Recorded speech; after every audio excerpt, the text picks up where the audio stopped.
बालदीस बालदीस हो संवसारांतल्यान भुरग्यां खातीर खाशेलो दीस. भारतांत दर वर्साक नोव्हेंबराक भारताचो पयलो प्रधानमंत्री पंडित जवाहरलाल नेहरू हाच्या जल्म दिसाचो उगडास करून मनयतात.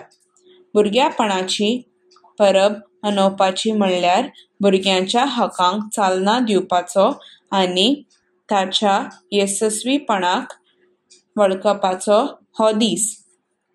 शाळेंत वेगवेगळी कार्यावळी घडोवन हाडटा आनी भुरग्यांक खावण दिता.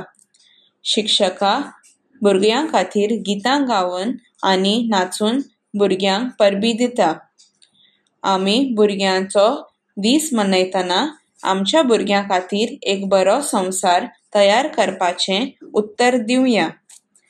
तांकां वाडपाक आनी तांचे पुराय क्षमतेन उदरगत करपाक आनी तांच्या हक्कांक आनी गरजेक आदार दिवपाक आनी राखण मेळटली असो संवसार तयार करूया.